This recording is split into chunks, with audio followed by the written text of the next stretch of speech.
Olá a todos. Bom, hoje a gente vai falar um pouquinho sobre o livro de Enoque mais uma vez, né? E eu vou falar um pouco sobre a sua importância. Qual a importância do livro de Enoque?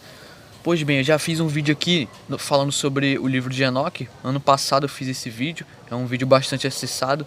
Se eu não me engano é o vídeo 036, certo? E eu fiz um vídeo falando sobre os Nephilims, que é o vídeo 088. Hoje eu tô aqui para mesclar um pouco de tudo, juntar os fatos, certo? E a gente vai chegar a uma conclusão e a gente vai ver o porquê que esse livro é tão importante, certo?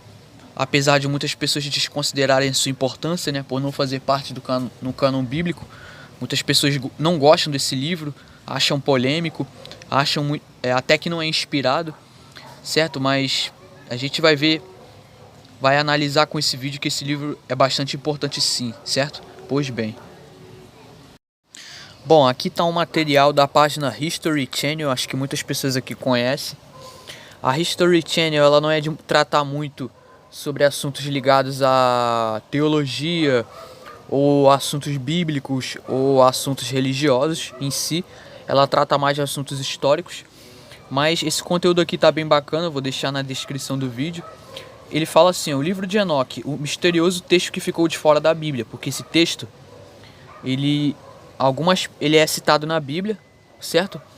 Só que ele acabou ficando de fora, ele foi retirado do cânon bíblico, certo? Pelos religiosos do passado que comandavam a política, comandavam vários aspectos, né, do mundo oriental, no caso o Império Romano na época, e houve vários tipos de concílios, né? E nesses concílios eles acabaram configurando muitas coisas. E assim eles tiraram esse livro aqui, certo? E acabaram tirando outros livros também, outros livros apócrifos como esse. Esses livros são considerados apócrifos, né? Eles dizem, segundo eles, não eram livros inspirados, não eram livros bíblicos, certo? E assim eles acabaram retirando os livros e hoje muitas pessoas não têm acesso. Aliás, a gente até tem acesso sim pela internet, etc e tal, só que a maioria das pessoas não tem conhecimento sobre esse livro. E muitos pastores também acabam não ensinando esse livro, acabam não comentando, acabam não falando nada sobre esse livro. E esse livro ele carrega com si uma história pesada e faz parte da história verdadeira da humanidade, a história verdadeira que é encoberta de nós, certo? É a verdadeira história que não chega a nós. E se você for ver, a gente sabe que o sistema religioso é corrompido. Então a gente sabe que isso não foi por acaso, o fato deles ter retirado esse livro do cânon bíblico. É porque realmente eles não queriam, em hipótese alguma, que as pessoas soubessem, tivessem acesso a essa história aqui, certo? Porque se elas tivessem acesso, provavelmente a visão das pessoas abriria para muitas coisas e elas veriam que realmente o sistema religioso é uma peça de manipulação, percebe? Ou seja, tem interesses aí. Tem interesses em jogo, então não é interessante para o pessoal religioso, não é interessante quem está por cima, utilizando eles para controle mundial, né? Não é interessante para essas pessoas elas terem um ponto de vista sensato. Não é interessante para ele fazer as pessoas pensarem, adotar pensamentos críticos, certo? Pensamentos próprios. Para eles é mais interessante o que? A maioria enxergar a religião como se fosse um deus, certo? Porque é o que a gente vê, idolatria religiosa, até hoje a gente vê idolatrias às religiões, certo? Se você se julga uma pessoa que não é anti-religião, uma pessoa que vê que a religião, percebe que a religião também é usada para lavagem cerebral, como foi no passado, o que muitas pessoas vão te taxar de quê? De desigrejado, certo? Você vai ser rotulado como desigrejado se você se recusa a ir num templo, ou se você se recusa a escutar doutrinas religiosas, etc e tal. Etc e tal. Então, se você rejeita doutrinas religiosas, se você rejeita ou sente aversão a tudo que tem cunho religioso, você acaba sendo perseguido. Assim como foi no passado, acontece até os dias de hoje, certo? Existem várias religiões pagãs pregando enganos que, você vai ser salvo, todos os caminhos te levam a Deus, mas a Escritura diz totalmente o oposto, que é apenas e unicamente através do sangue do Messias, Jesus Cristo, né, cujo nome em hebraico é Yahushua HaMashiach, é apenas através dele que nós temos acesso à salvação, certo? Bom, não vou estender muito não, vou ler aqui um pouco, ó, e diz assim, ó. O livro de Enoque é um dos antigos textos religiosos mais misteriosos de todos os tempos, contendo profecias e revelações. Sua autoria é atribuída ao ancestral de Noé, que dá título à obra. Algumas pessoas acreditam que esses escritos não foram incluídos na Bíblia por revelarem segredos místicos sobre os mistérios da criação. Realmente, ele revela mistérios sobre a verdadeira história da humanidade que não chega até nós, certo? Então, diz aqui que a única versão completa existente do livro de Enoque é uma tradução etíope de uma versão grega anterior, feita na Palestina a partir do hebraico ou aramaico. E estima-se que os trechos mais antigos do texto foram escritos por volta de 300 a 200 antes do Messias, né? Enquanto a última parte provavelmente seja datado do ano 100 antes do Messias. E a obra traz histórias de anjos caídos, gigantes, canibais, além de revelações sobre o fim do mundo. Porque realmente algumas partes do livro Enoque se refere ao fim dos tempos. Então vocês veem que a própria History Channel, ela não está omitindo essas informações. Ela realmente está entendendo a literalidade do texto. Porque diz que a obra traz histórias de anjos caídos e gigantes canibais, que eram na verdade os Néfilins, as criaturas híbridas que foram originadas através da relação dos anjos com as humanas, mulheres humanas, filhas de Caim, entendeu?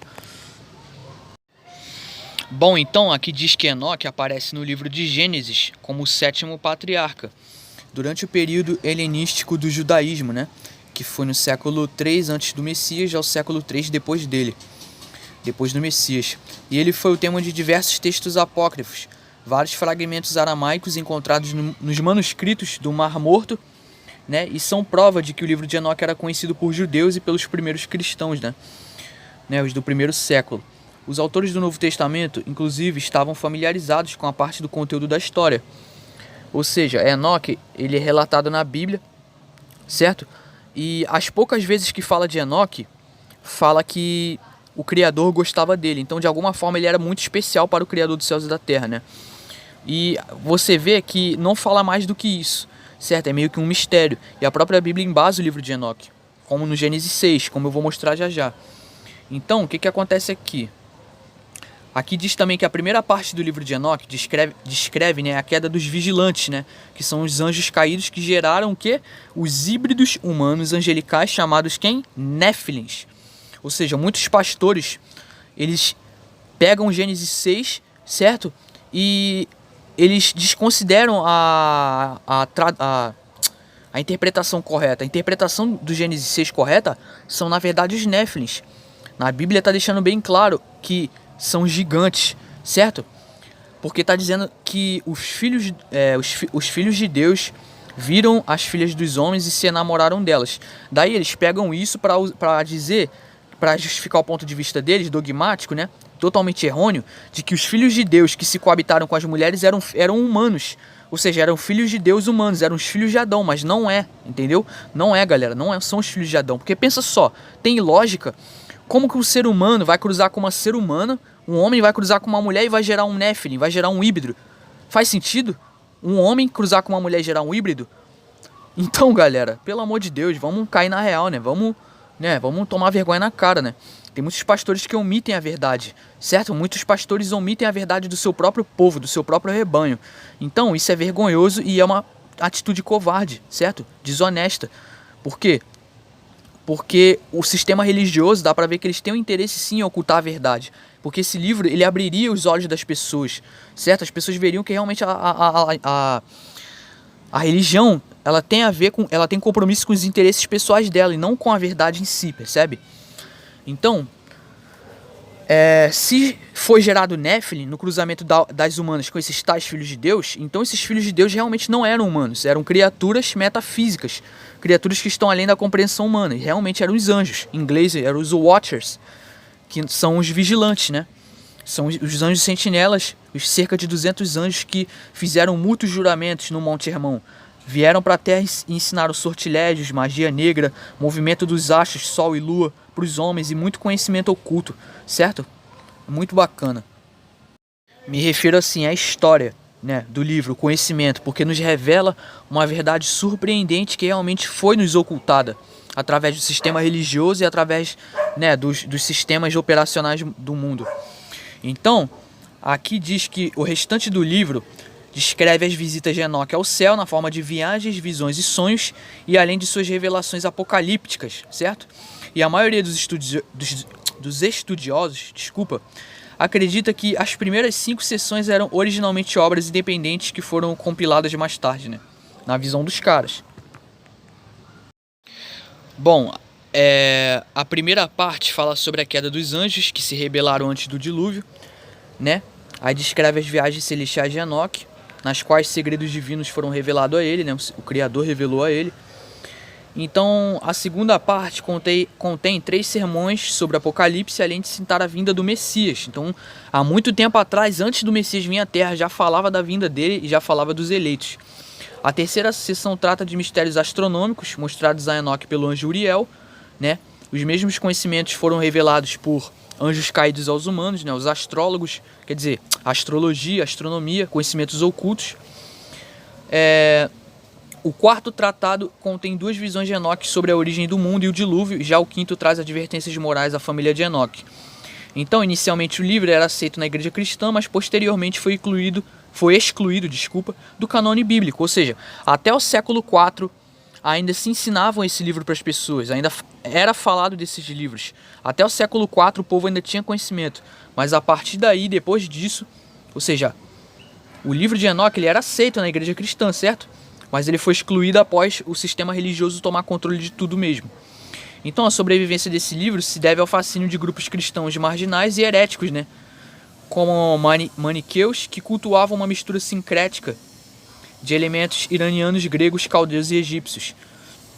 Então, a partir do século IX, se não me engano, o livro ele praticamente desapareceu e pelo menos do Ocidente, né, ele desapareceu. E apesar disso, ele permaneceu canônico na igreja cristã etíope em 1773, no século XVIII. Então o viajante James Bruce levou para a Europa cópias do texto etíope e depois de sua tradução a obra voltou a despertar interesse no mundo ocidental. Percebe? Então é um livro de bastante importância que, com o passar do tempo, pessoas espertas foram descobrindo a existência desse livro e foram tentando trazer à tona o conhecimento embutido nesse livro, percebe? Então teve um concílio chamado Concílio de Trento, que geralmente se refere à lista de livros da Bíblia, né, que passaram a ser reconfirmados canônicos a partir desse concílio.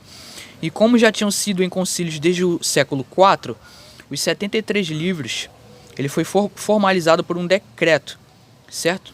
Que em latim significa De Canonicis Scripturis, certo? Eu não sei pronunciar corretamente, não falo latim, mas diz aqui, ó, da quarta sessão em 4 de abril de 1546 e foi passada em votação. E com esta decisão, o Concílio de Trento confirmou uma lista idêntica que já havia sido localmente aprovada em 1442 pelo Concílio de Florença e que já existia em listas canônicas mais antigas deixadas pelos concílios de Cartago e Roma no século IX, eu acho. Então, galera, o que acontece?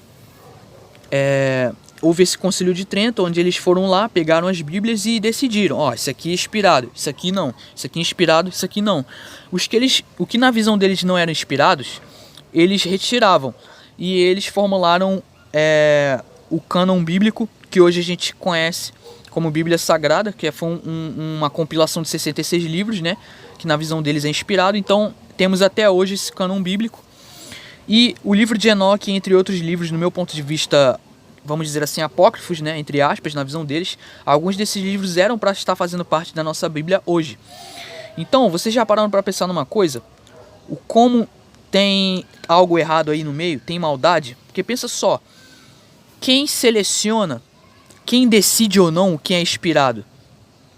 Ou seja, vocês veem que informações que são ocultas de nós são pré-selecionadas e informações e conhecimentos que são revelados a nós também são pré-selecionados?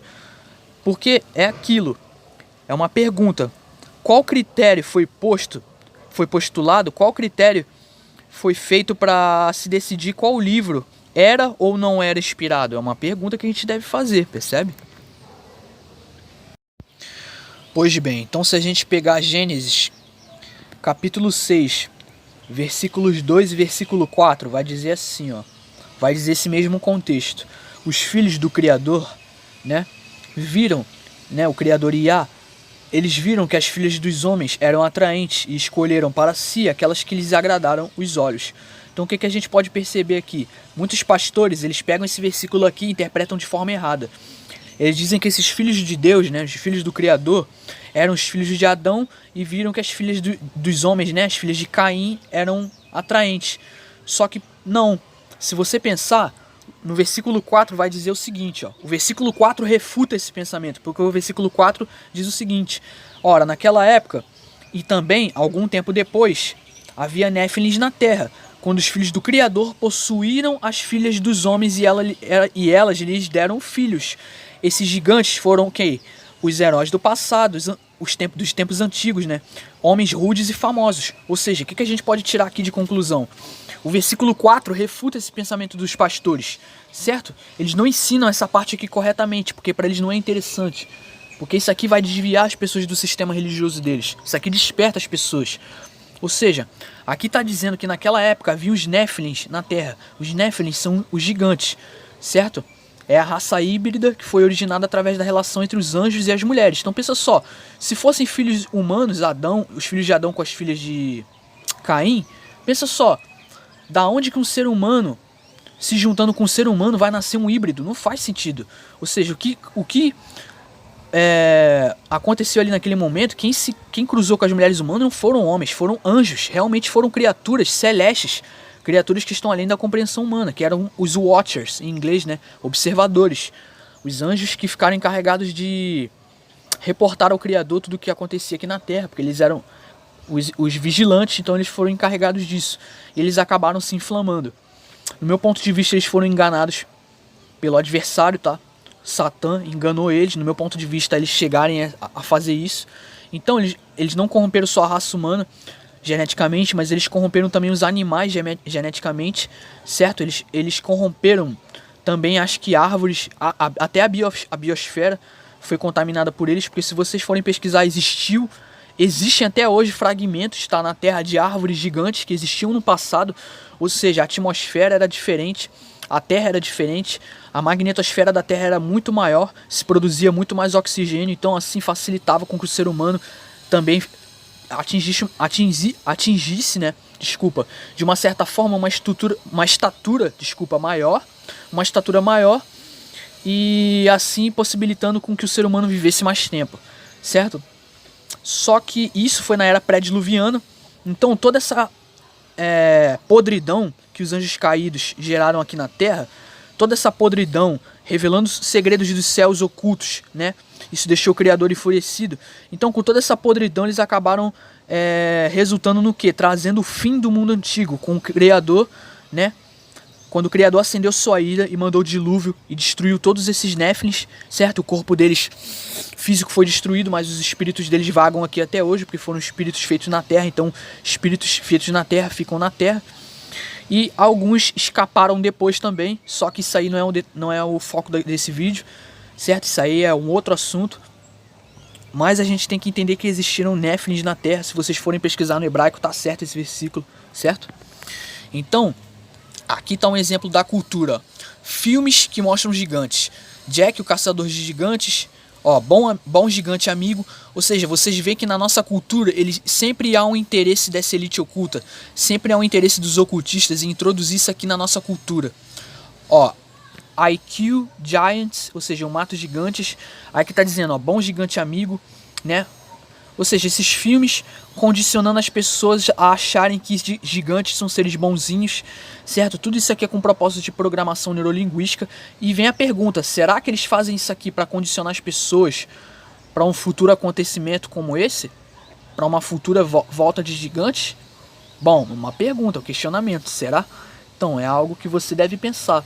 Tudo isso aqui é para te fazer pensar, certo? Então você vê, ó, sempre esse condicionamento de criar desenhos, filmes, ilustrações de gigantes, né? Ok, bastante interessante a gente observar isso. Então isso aqui é um parque, se eu não me engano é nos Estados Unidos. Você vê lá, ó, uma representação de um gigante, ó. Você vê lá de novo, ó, a pessoa andando aqui, ó, o braço do gigante é como se fosse uma ponte.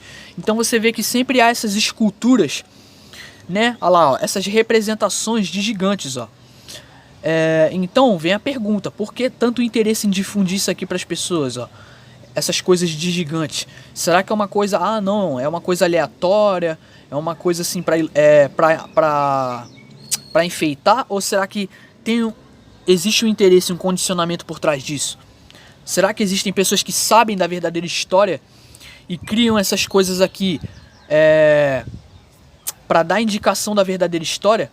Ou seja, dando a entender que realmente existiu esse tipo de seres no passado? É uma pergunta. Bom, eu sei a resposta, mas a ideia é fazer aqui você pensar. Então, olha lá, gigante. Sempre o interesse deles em impor isso aqui para as pessoas, achar que gigantes são seres bonzinhos. Olha lá, o cara sentado em cima do gigante e aqui o cara na frente de um gigante monolito, certo? Esses monolitos, ninguém sabe até hoje quem foi que construiu, mas no meu ponto de vista foram gigantes. Isso aqui é a maior prova que gigante não existe. Quer dizer, que gigantes existiram, é a maior prova esses monolitos, porque não há tecnologia hoje que possa reproduzir isso aqui. Então você pode ver lá, o gigante, ó, né? Olha lá, ó, mais uma vez, escultura de gigante. Então aqueles monolitos que vocês viram, para mim é a maior prova que existiram gigantes, porque nenhum ser humano é capaz de construir isso. Certo? Então vocês podem ver que a nossa cultura é influenciada por esse tipo de adoração aqui.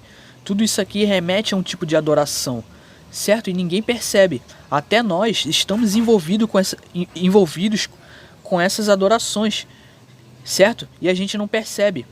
Olha lá, ó, esqueleto de gigante, ossadas de gigante, tá? Para quem diz que não existiu gigante, né? Para quem diz que isso aqui é tudo loucura, aqui, ó, não é loucura não. Ó. Tem ossadas sim de pessoas que eram maiores, certo? Ou seja, indicando que realmente a narrativa bíblica está correta. Que a narrativa do livro de Enoque também está correta. Existiram gigantes, só que eles não querem que você saiba disso, percebe? Então, como eu falei, a nossa cultura, quem implanta essas coisas na nossa cultura, a gente sabe que são pessoas que adoram esses seres aqui, certo? São ocultistas. Então, vocês acham que os ocultistas não sabem dessas coisas aqui? Porque vocês acham que em certos filmes eles colocam lá uma mulher que vai dar à luz e a barriga da mulher cresce muito rápido. Daí ela dá à luz a seres e elas morrem nos partos. Porque eles sabem que isso aqui acontecia no passado, quando essas mulheres geravam esses néfilis, certo? Esses seres eles cresciam muito rápido na barriga da mulher e elas acabavam indo a óbito quando davam à luz. Então eles sabem de tudo isso aqui, percebe? Então, vem a pergunta principal do vídeo. E eu creio que essa é a pergunta de muitos de vocês. Qual a intenção por trás da introdução de filmes, desenho e os demais entretenimentos que sempre mostram gigantes? Bom, a resposta é óbvia, né? O objetivo deles é óbvio e bem claro. Eles querem implantar uma adoração a esses seres para que a humanidade cultue eles sem saber da existência deles, certo? Ou seja, de qualquer forma a gente está envolvido com esse tipo de adoração dessa elite oculta. A gente sabe que essas pessoas que controlam as coisas têm contato direto com esse mundo espiritual, com essas criaturas. Eles adoram essas criaturas e implantam a adoração a eles na nossa cultura e a gente acaba idolatrando sem perceber, caindo em idolatrias, certo? Abrindo portas para demônios, percebe? Então o espírito deles está vagando aqui no mundo físico até hoje, desde sua destruição no dilúvio. São os espíritos demoníacos que vagam na terra e atormentam a humanidade. Mas vem a pergunta, por que então, Lucas, que o Criador, sendo justo, maravilhoso, sendo um Criador misericordioso, por que ele permitiria então que esses seres atormentassem a humanidade, etc e tal? Então a gente já vai ver a resposta agora.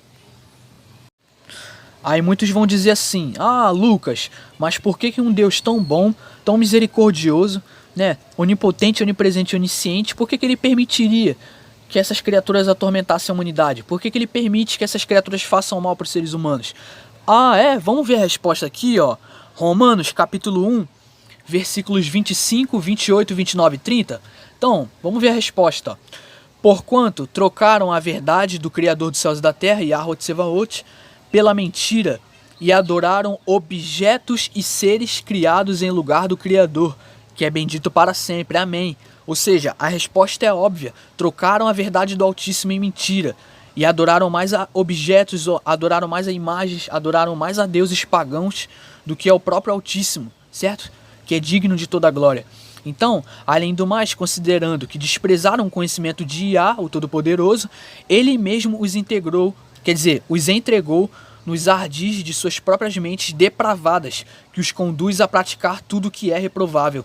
Então tornaram-se cheios de toda espécie de injustiça, maldade, ganância e depravação. Estão empanturrados de inveja, homicídio, rivalidades, engano, malícia. São bisbilhoteiros, caluniadores, inimigos de Iá, o Todo-Poderoso. E são insolentes, arrogantes e presunçosos. Vivem criando maneiras de praticar o mal e desobedecem a seus pais. Então, quem lê a Bíblia, certo? Quem lê a Bíblia acaba encontrando as respostas certas para suas perguntas. Mas o mal do mundo, o mal das pessoas hoje em dia, que questionam a Bíblia, etc e tal, que tem muitas perguntas, muitas dessas pessoas têm perguntas, mas as pessoas estão buscando as respostas em todos os lugares errados, e não no lugar certo que deveria ser na Bíblia, que é na fonte de todo conhecimento, que é a própria palavra do Todo-Poderoso. Então é por esse motivo que a humanidade se encontra do jeito que se encontra hoje, e essas entidades vão ser libertas, certo? Essas entidades vão ser libertas porque dizem Apocalipse 9:11, certo? Então eles trocaram a verdade do Altíssimo em mentira, então é por isso que o Criador permite que eles façam essa perversidade toda. Então Apocalipse capítulo 9, versículo 11 diz: E havia um rei sobre eles, o anjo do abismo, cujo nome em hebraico é Abaddon e em grego Apolion. Então aqui em Apocalipse deixa claro a vinda desses seres do abismo. Então, galera, é o seguinte: todas as culturas antigas têm o mesmo relato da aparição de seres angelicais, seres do céu que vieram e se mesclaram à raça humana, certo? Que interferiram ali no cotidiano humano e ofereceram tecnologia, ofereceram conhecimento. Ou seja, todas as culturas, todas as civilizações antigas registram a mesma coisa, a mesma informação, certo? Só que tem programas na televisão como aquele chamado Alienígenas do Passado, que interpreta esses seres como alienígenas, seres que vêm de outras Pleiades, de outros planetas, outras galáxias, né? E que são supostamente mais inteligentes que a gente. Eu não acredito nisso. Para mim, esses seres são os anjos caídos, são demônios. Na verdade, são esses anjos caídos que se corromperam e trouxeram conhecimento para a humanidade. Ou seja, de certa forma, a informação, a história está correta, eles estão pegando da história bíblica, mas eles adulteraram os termos para aliens, etc e tal, e outro que vem de outros planetas, mas a gente sabe que não, porque se a Terra é plana, tudo vem daqui da Terra mesmo, inclusive as atividades OVNIs vêm tudo daqui da Terra, então não acredito nesses seres que vêm de outros planetas, são esses anjos caídos, e eles estão planejando o mesmo engano pro final dos tempos, certo? Por isso que eles estão difundindo a agenda alien também com frequência, certo? Para preparar a humanidade para o engano final. Bom, vou ficando por aqui. Espero que tenha ficado bem claro para todos. Bom, fique esperto. É bom a gente se fortalecer no Messias e Yahushua HaMashiach, no Criador dos céus e da terra, certo? Porque vai ser difícil. Bom, por hoje é isso. Muito obrigado e até mais.